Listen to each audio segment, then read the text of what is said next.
We are so pleased to announce our new product, and we are anxious to show you all its new features today. So keep watching.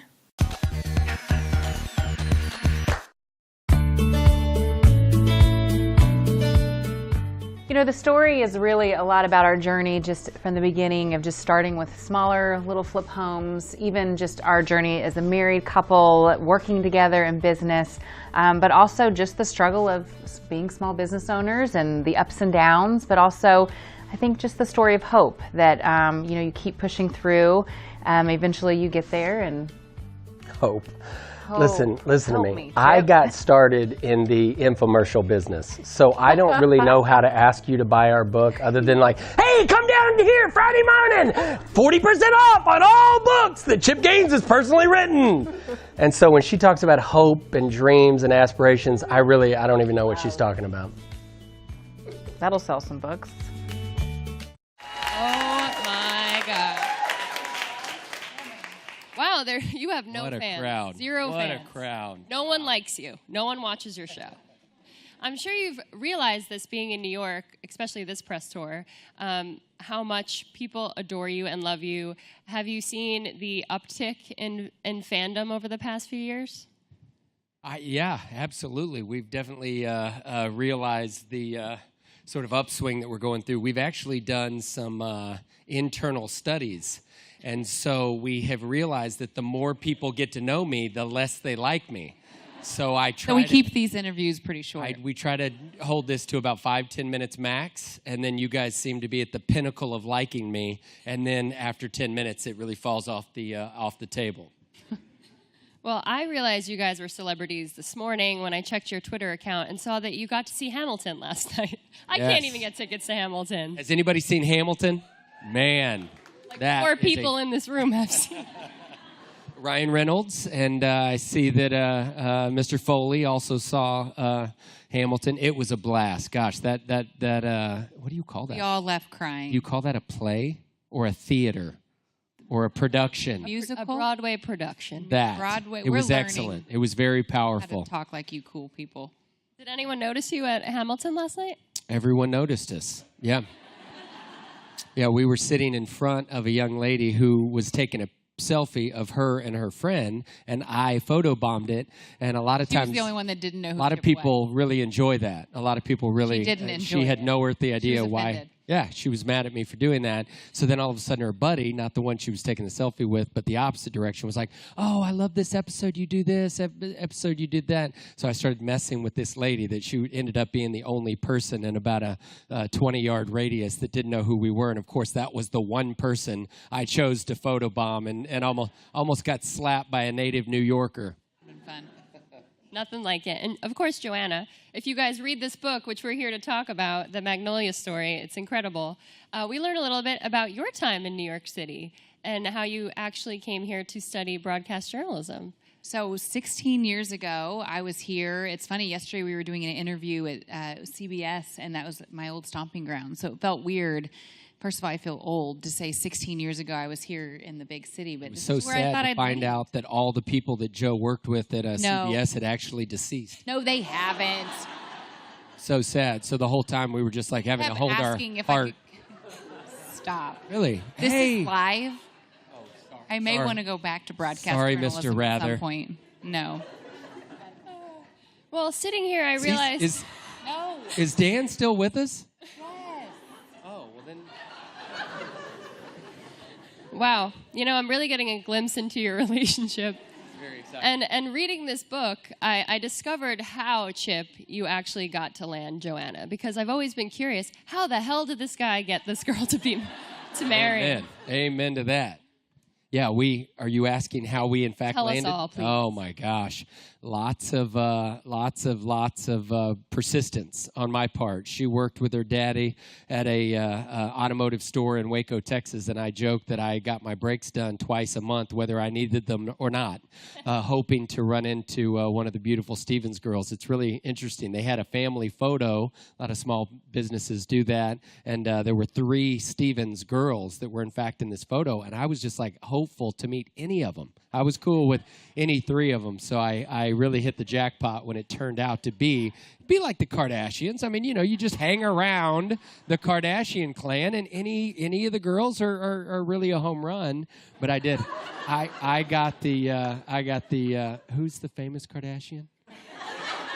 Then Kim. Why did I want to say Nicole Kardashian? Is she a Kardashian? Don't know much. I got the about Kim reality. Kardashian of the Stevens clan.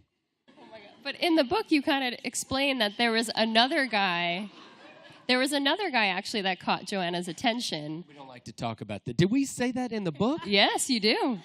And The funny thing is, there was a guy called Hot John. It was Chip's best friend, and I was working at my dad's, and all the guys up front were saying, "There's this really good-looking guy up front. You've got to at least go walk past him, see what you think." And I never do that, but on that day, I was like, "Fine, I'll do it." I'm walking through the showroom, and Hot John's sitting there, and he was cute. But then I was like, "What am I going to do? I'm not going to stop and talk to him." So I kept walking out the door, and that's when I ran into Hot Chip. I didn't know this, but behind my back, so this guy was my roommate, and this book is us telling the world, him included, that this in fact happened. He, to this day, didn't know that Joe actually came out of this, of her office, essentially, to go meet him, and I sure as heck wasn't going to mention it because I didn't want her to, bait and switch on me. And so here she went to go see Hot John, and I thought that was cute. I mean, he's a dear friend of mine. He's extremely handsome. I met Harry Connick Jr. the other day, and literally he looks a little bit, he's in that vein. So extremely handsome, beautiful, blue eyes. I don't mean to go on and on, but I developed a man crush that I didn't realize existed with Harry Connick Jr. As I looked at him, I just literally went kind of gaga. But all that to say, so Hot John, that was his nickname behind his back. And I knew that because he was my roommate, and that's funny. But I didn't know that everybody called me Clown Chip behind my back. I was so sad. Thank you all for that. And my wife accidentally ran into Clown Chip, and she didn't know what hit her. I mean, I laid it on thick and pretty aggressive right off the bat. Oh, well, I'm sure Clown Chip is why you stayed with him, because he's funny and he makes all of us laugh, clearly. Raise your hand if not the scary clowns that are getting all the bad press, but I mean good quality, good wholesome clowns. Raise your hand if you love clowns. All right, see, who can't love a good clown? And that proved to be accurate with Joe and I. Now, Joanna, do you still love Clown Chip? I love it. I think I'm so serious. I'm kind of, I get my mind set on something and I just go for it, where I think Chip just really kind of brings me back to this place of, hey, have fun with it. And so I love his humor. Every day I deal with this. If a clown and a cyborg had a show, it would be Chip and Joanna's reality television show. In the book, you talk about why your relationship works, though. You guys are polar opposites in ways, but your relationship is so grounded and so relatable to so many people who watch your show. We watch for the home decor as well and the construction and design, but we also watch for you guys. So tell us how you guys make it work, and why do you think you're such a good pairing? It's interesting. Joe and I we've got these pillars in our personalities or our life in general that are just so identical. But let's say out of 10, 3 of those pillars exist, and that sort of seams us together. But then if they were sort of like chart, 2 circle charts that come together, they meet pretty briefly, and then everything else is radically, drastically different on the opposite ends of the spectrum. And somehow those 3 pillars, we both love to work, we both have a really strong faith, we were both really extremely loyal individuals. We were always loyal to friends that we had, loyal to our family, and something about those 3 pieces of the puzzle really allowed everything else that was so radically different to kind of work, And even to this day, it's really funny when you get to hearing even about our upbringing, how similar both Joanna and I's parents were, but yet how opposite. Her parents had these, literally one of these multiple bolt lock systems that would go down the front door, and then a chain lock eventually that I think they got from like a hotel chain of sorts, and that's how they would lock the door at the night, just in case maybe the mailman wanted to rob or murder them. My parents, on the other hand, we would go out of town for vacation for like 2 or 3 weeks, and they wouldn't close the garage door. I mean, we'd just leave the garage door open because we were thinking, look, a neighbor might want to borrow the lawnmower. They might need some gasoline. What does this have to do with her question? My point is that isn't that interesting? Joanna, what do you think? Why do you think this works? Because you're a saint. You're a saint. You know, Chip has always been really good at that. You know, I think the first project we ever did together was our own fixer-upper, and I think that's where we really learned. We can either pull against each other or with each other. And for us at the time, it was this daunting project. We were on a tight budget. And I remember he was mad at me because I was probably spending too much money. I was mad at him because he didn't give me a big enough budget. And I remember till this day, one of our biggest arguments was in that first house. And so I think early on we realized we can either keep doing this and just exhaust ourselves, or we can pull together and look at this as something that we tackle together. And one of the things Chip always said was, when we're both coming against that, we're a lot stronger force. So I think early on we realized if we stick together and fight against the issues, we'll have a way better chance at it. And that first fight, I recall, was about primer or something like that. Awful. Have y'all tell these lovely people a little glimpse into anybody heard this story about the primer? True story. So Joe and I couldn't have been married for a month or two. We, as Joe kind of implied, we both had full-time jobs. So we're working our tails off during the day, and then we would just argue all night long. So we wouldn't sleep. We would just go to work and work really, really hard, and then we would stay up and argue all night long. And so we did that for months and months, and we both lost about 15 or 20 pounds. We looked very gaunt, looked like we were going to pass away. All that to say, she gets this primer bucket. And Chip, though, mouthed off. He said something a new husband shouldn't say, and I don't remember what it was. Was it about your butt looking big in those jeans? And it wasn't about my spaghetti either. Don't say that. He mouthed off, and I got mad. She slams this bucket of primer down on the ground, and as gravity and God would have it, it came back up and hit her right in the face. And so literally this primer is just dripping off of her face. And my family, real animated, real passionate family, anytime something like that would happen, you'd just kind of, hey, time out. That's hilarious. You know, surely we can, work through this. I'm sorry. We would kind of break down. Her family, in fact, they elevate the argument to a whole nother level. So Joe, beautiful, half Korean, literally turned into sort of like a ninja warrior of sorts, and she starts, flailing these roundhouse kicks towards my head, which, as we tell this story, a lot of people, because, abuse does really go both ways. And we're advocates. I am an advocate for that. And so here these roundhouses are coming towards my head, and I feel like the guy in Matrix. We're in slow motion. I'm kind of doing these back bends, but I remember as she's kind of wonk, I was like, I love this woman. I mean, this is going to work. And something real quickly kind of broke, and I think it was sort of in vain what Joe was implying there. We just realized we were spending so much energy and so much effort working against each other, and as soon as we turned that dial and started pulling in the same direction, we found out pretty quickly we were hard to beat. Man, I want you guys to be my marriage counselor. They fight, everybody. They fight. So you guys are so busy. You have a Magnolia Journal now. You have the silos. And the fixer-upper, of course, and doing your jobs. Where did you find the time to sit down and write this book, and what inspired you to do it? It's funny because I thought I would be the one writing the book. I thought that was something I'd always wanted to do, was write a book. And Chip, because he doesn't like to read or write, I thought he would have no interest. Yeah, no spelling. No spelling is not my strong suit. But the thing that Chip is really great at is storytelling, and his stories are pretty funny. I mean, I feel like if it was just a book about me, it'd be about half a chapter, but I am... According to the focus groups, only up to 5 minutes are my stories interesting to people, and then it really falls off. But anyway, keep going. No, so... I think watching Chip really enjoy the process, really enjoy telling the story. I think it was just fun for both of us to really get to look back and reflect on all the ups and downs. And we've only been married for 13 years, which to some degree seems like a lot. And then to another extent, it's like, well, we're just getting started. But just from a business standpoint, from raising 4 kids, there were just so many ups and downs. And without the downs, I think for us, reflecting back on that, we really grew to appreciate even the hard times.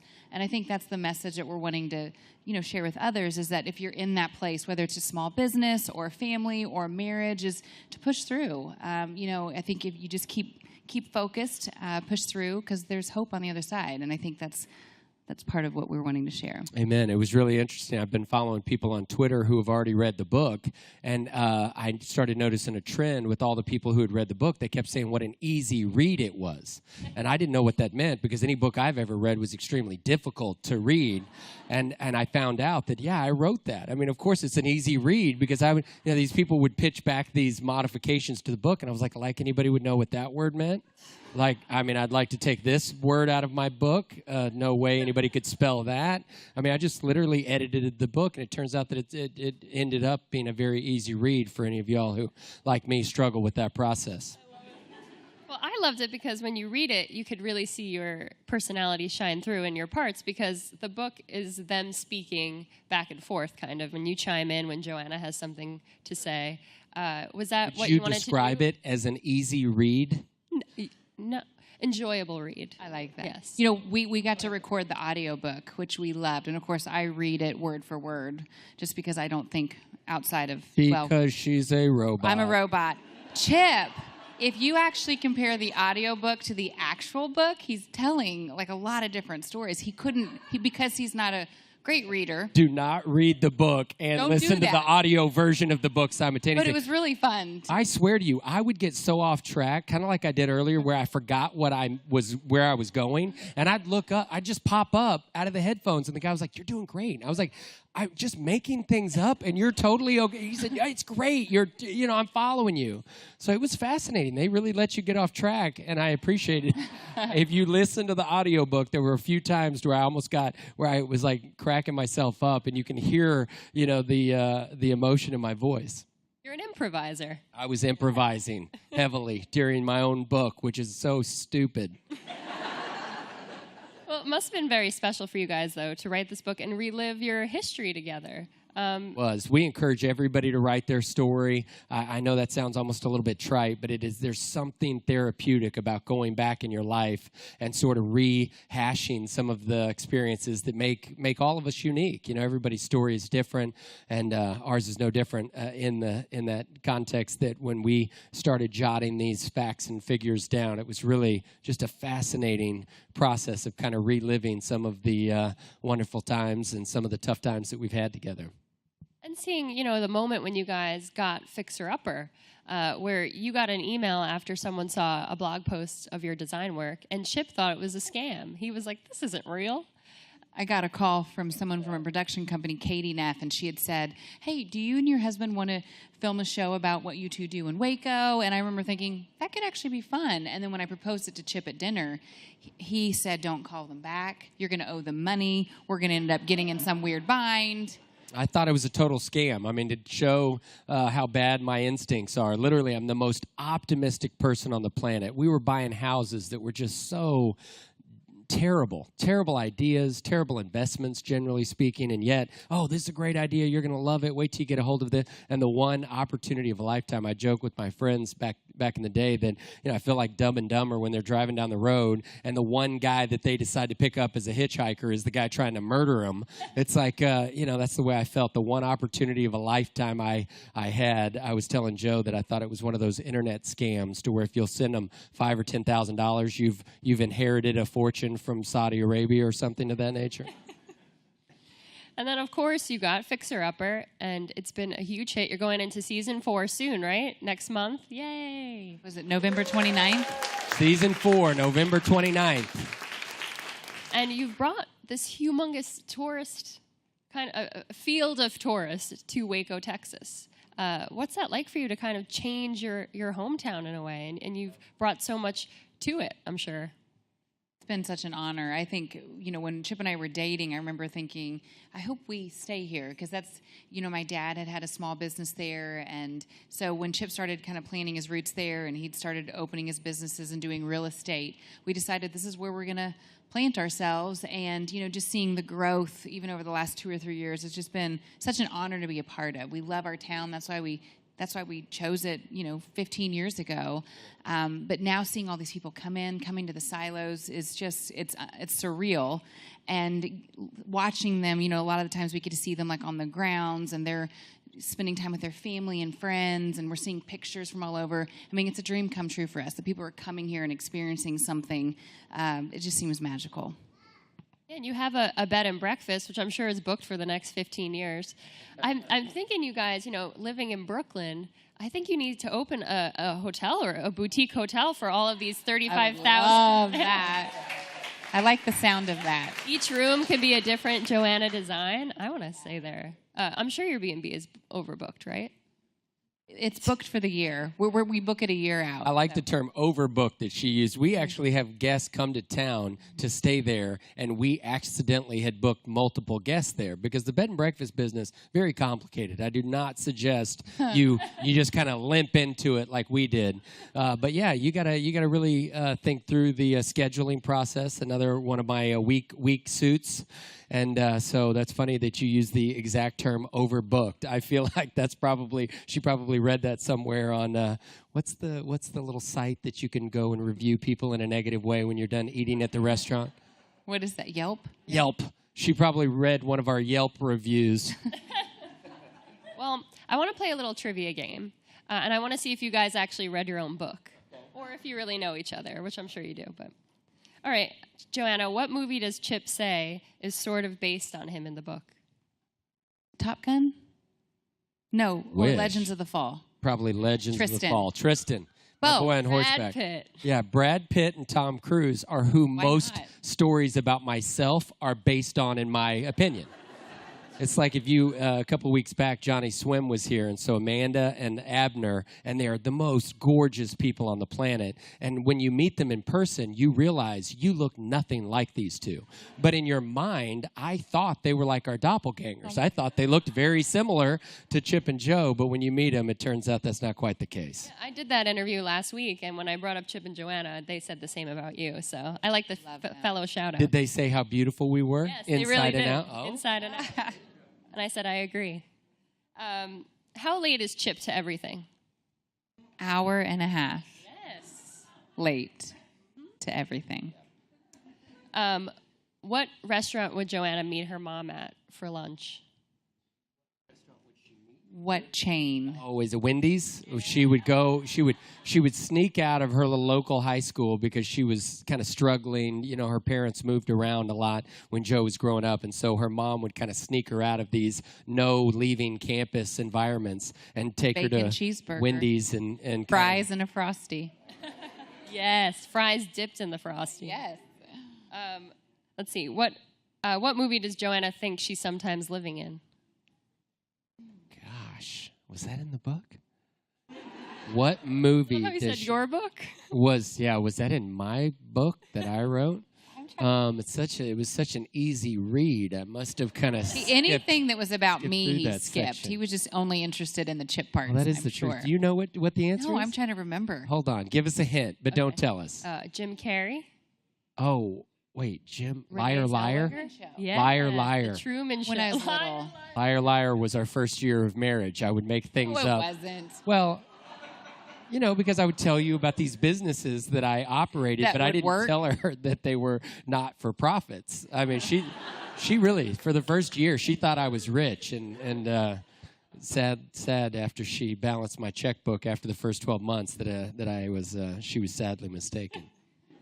How much cash did Chip carry around with him? All the cash he had in the world. Which was always $120. $1,000. What? No, it was like $1,000. It was. I have $1,000. Do you have He had like I was gonna 30 say. ones and then one 100. And so when he pulled it out in the wad, you thought that was a lot of 100s. It was really just a lot of ones. And it was so funny. Tricky. I was That's why I always thought he was such rich. I was always such a gentleman. I would stand up, so we'd go to these a restaurants. I bragger. don't know why I always carried cash. I thought that was the thing, and I liked doing that thing. And so I would always stand up at these restaurants, and I would pay, and you know. But on our first date, it was like this thick. So I was like, whoa. What's he Sugar doing for a daddy. living? And you leave your door unlocked. I know That's safe. exactly. So if any of y'all are burglars, I would definitely be a good candidate to tackle at the end of this show. What are two jobs Chip had in college? Lawn mowing business and the wash and fold. And you did something with Scantrons, which I thought was great. And he sold Scantrons to the students at Baylor University for $1 less than the professors were charging. So sad. I don't know. any of y'all students currently, I don't even know if they still use Scantrons, but in my day, this was a thing, and you would go to these tests, and there was, in this particular class, probably 200, 250 students, so very similar to what you see on the television, to where it's just almost like an amphitheater full of seats, and then the professor was this distant little dot, and so here I was a sophomore, I was a transfer college student. So anyway, I started off as a sophomore, and so here I was in this big giant auditorium, and this lady, bless her heart, I mean that, not sarcastically, she was just, hey, if you forgot your Scantron, I've got Scantrons up here at the front, and they were like $2 a piece, and it was almost like punitive damage, because you could go to the bookstore and buy these things for like 10 cents.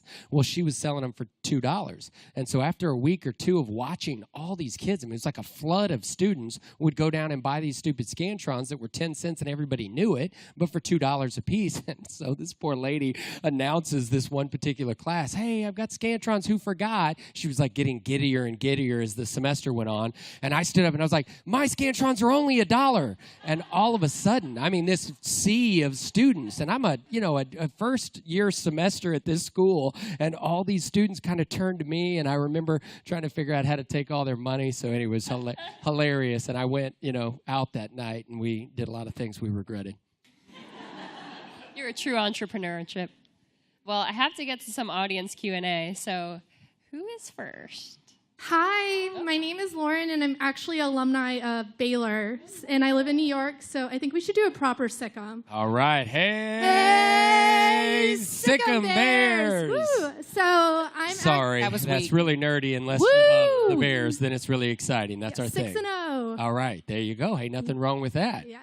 So my question is, I'm actually in real estate in New York, and I go into a lot of apartments that need some TLC. Have y'all ever considered, as like a fun project, fixing up like a New York apartment? Granted, you're going to probably have like 400, 500 square feet, like for whatever. We did find out pretty quickly that if we sold the farm and all the assets that we've accumulated over a 20-year career, and I don't mean to brag, but it's a fairly lucrative career, we could in fact sell all of those assets in Waco, Texas, and buy a one-bedroom, one-bath apartment here in New York City. So we were, we considered that. We really did. We thought that would be a fair trade. But go ahead. Would we ever come to New York City? One day. I think one day when the kids are older, I think that would be my dream, is to get my hands on one of these brownstones. I think it'd be hard to sell because I'd want to end up keeping it, but I think this place is magical, and those places have so much history and character. I think we'd love it. And every time we come here, we're always inspired. We're always encouraged. The city is just so beautiful, so many moving parts, so much diversity, so much uniqueness that every time we go back home, we always feel like we've taken a little piece with us. Clearly, it will be my brownstone they renovate. Yes, you are first. My brother is actually moving near Waco in June. All right. I know. I'm like, we got to get Chip and Where's Joanna. near Waco? Dallas, yeah. So I was from the Dallas-Fort Worth area originally. Speaking of Dallas, where's your hot mom? She in the audience? Oh, my God. Mom, I'm looking in the camera. She's going to die. Oh, all right. Wave at the camera. I cannot believe my it. dad's here. Oh. That's a light. That's I not knew a I camera. recognized you. Oh, hi. All right. Mom had to work today. All right. But I fair got enough. a book signed for her, everybody, so... Last time we were here, we were, not accustomed to the interview process, and I saw her mom down in the front row and told her how attractive she was, and then her father proceeded to beat the crap out of me. But we've worked it out. We're back to normal, and so I really miss your beautiful wife. We'll really get close when you guys renovate my brother's place. All right, who's next? Hi, I'm Julie. I'm from Austin, Texas, and I'm moving to New York in January. I just want to tell you, I went to the grand opening, the soft opening you had at the Silos, and it was amazing. And I got your candle, and I love it. And I get so many compliments on that candle. When people come to my house, it's like the best scent they've ever smelled. So I just want to know what other products you're coming out with in the future. Great question. Thank you. And thank you for coming to the Silos. What an honor. So we have a few collaborations. We've got our rug line and our paint line, but we also have, it's funny, I start getting dizzy. We've got wallpaper coming out, but it's not your typical wallpaper, so be on the lookout for that, and accessories. But I think the whole idea behind these collaborations were, if you can't make it to Waco, even with a magazine, this is our way of trying to, hopefully inspire people with design on a national level, so that when you get the magazine, when you read it, you're inspired to open up your home during the holidays, whatever that is. And so because we can't make it to every city, and we'd love to, we love the idea of helping people with their homes, but we're in Waco, Texas, and so I think that's why a lot of these collaborations made sense for us, because it's our way of helping people but still getting to stay home.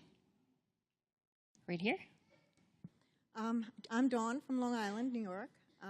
Also a shiplapper from the Magnolia Story All team. right. Thank you for your hard work. We had such a great time promoting and spreading the word about the book. Sure. We really did. Have you heard any, how's it going? Great. It's okay. number one, right? Number one. That's what I was curious. They said as of yesterday, it was number one. Okay. How exciting. Yeah, so wow. we're all very excited. Very okay. excited. But my question is, have you considered franchising the Magnolia market at all?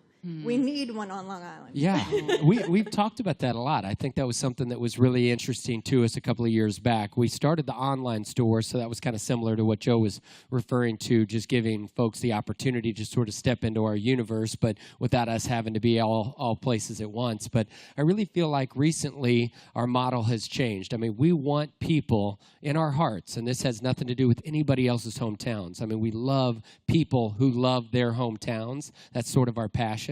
But for us, our hometown is Waco, so we want y'all to come and visit Waco. We want opportunities to where the media comes to Waco, Texas. When we do interviews, obviously here we are in New York City, and for a reason, because we were able to do a lot of these in a short period of time. But typically, folks come to Waco and interview us at kind of our hometown, if you will, our backyard. And so all that to say, we've kind of decided, you know what, we're going to stick with the local model, and then we're going to take our products to the masses via some of these partnerships that Joe was describing. Okay. Thank you. Yeah, Great question. I told Johnny Swim that I'm going with them to the farmhouse. All right. To go to Waco, Texas. Hey, you were welcome, and dinner is going to be on us, and she's a fantastic cook. Oh, yes. I'll have to make you guys dessert. Okay, we have time for one more. Hi, guys. My name is Luis. I'm from New Jersey. I wanted to thank you guys, first of all, for inspiring my wife to do all these home renovations and forcing me to pick up a toolbox. No, but in all honesty, it has actually gotten me interested in it, and I've become a fan. Wow. So I appreciate that. So my question to you is, separate from the fame and the celebrity in the TV show, what was your biggest learning lesson in business? Great question. We were in business for nearly 10 years before the show came online. What do you think our biggest for me, it was just persistence. I mean, we learned early on. We went through some really tough spells, and we talk about a few of them in the book. But, and anybody on the planet, but especially people on the planet who were in the real estate industry, 2006 and 2007 was where the tidal wave hit. But it sort of took a while to actually infiltrate the middle of the country. So here we were in Waco, Texas, and I mean, 2008 was a great year. 2009 started to get a little turbulent. You could feel it, but 2009 and 2010, it hit. I mean, it came and set foot on our little hometown in Waco, Texas, and I mean, it knocked the wind out of a lot of people. It knocked the wind out of a lot of people across the country, but here we were in a fairly insulated little market, and we started noticing that banks were retracting loans that we had already agreed to. Agreed loans had been cut in half. So let's just say, to keep the numbers generic, you'd go borrow $100,000 to do a project. Well, during the project, they would call you back up and say, in fact, the line of credit is only $50,000. Well, when that happens to you in our universe,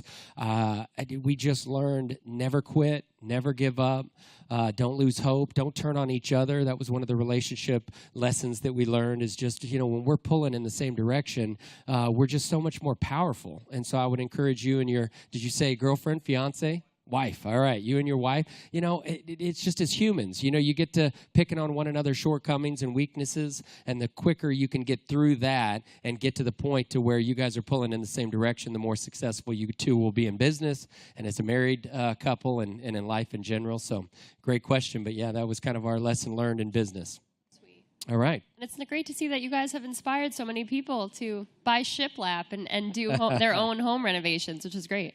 Well, everybody needs to go get their copy of the Magnolia Story. And then Fixer Upper's back next month. Yeah. They have Magnolia Journal. They got the silos. I mean, guys, what else? Anything else you'd like to talk about? Anybody been to the silos besides this young lady?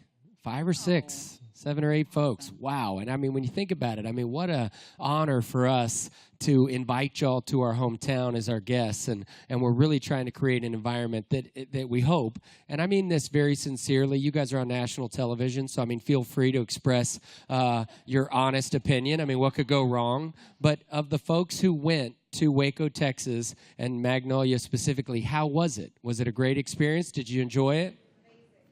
Amazing. Wow. Thank you. Sure. Sweet. Amen. Well, we spent many weeks training these people who were really terrible people. They were mean. Oh, stop. They were mean-spirited. He's trying to end well. I'm trying to talk him into another child, but that'd be good on the list, wouldn't it? He's not interested. He was asking what else is going on. I said, another baby. Baby number 5? Yeah, right. Number 5. All Chip's got to do is go back to that one, what was that store? The antique shop. Oh, yeah. Strip down again, eat a cockroach, and you're set. Joanna will be all over you. Thank you guys so much for stopping here when you're in New York. Thank you, guys. We love you guys.